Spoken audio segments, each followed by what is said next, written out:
அப்போஸ்தலர் 27:24 சொல்கிறது, பயப்படாதே, தேவன் உனக்கு தயவு பண்ணினார். அடியேனுக்கு தேவரீர் காண்பித்த எல்லா தயவுக்கும் எல்லா சத்தியத்துக்கும் நான் எவ்வளவேனும் பாத்திரன் அல்ல. என் ஆண்டவனின் கண்களில் எனக்கு தயவு கிடைத்தது. உயிரோடு இருக்கிறவர்களுக்கும் மரித்தவர்களுக்கும் தயவு செய்கிற கர்த்தராலே அவன் ஆசீர்வதிக்கப்படுவானாக. தயவுள்ளவனுக்கு நீர் தயவுள்ளவராகவும் உத்தமனுக்கு நீர் உத்தமராகவும் இருக்கிறீர். கர்த்தாவே, உம்முடைய வாக்கின்படி உமது தயவும் உமது இரட்சிப்பும் எனக்கு வருவதாக. கர்த்தர் எல்லார் மேலும் தயவுள்ளவர். அவர் இரக்கங்கள் அவருடைய எல்லா கிரிகளின் மேலும் உள்ளது. கர்த்தர் தம்முடைய இரக்கங்களின்படியும் தம்முடைய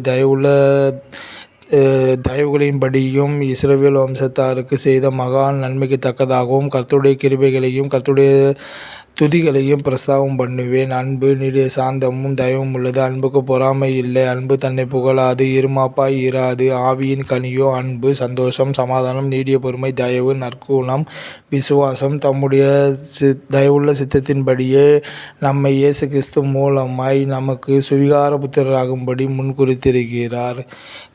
தயவு நம்மை இவ்வளவாய் இருக்க உதவி செய்கிறது. அவருடைய பலத்த கிரியைகளின் மூலமே நம்மை தம்முடைய சுவிகார புத்திரராகவும் ஏற்றுக்கொண்டிருக்கிறார். தேவனுக்கே மகிமை உண்டாவதாக. ஆமேன்.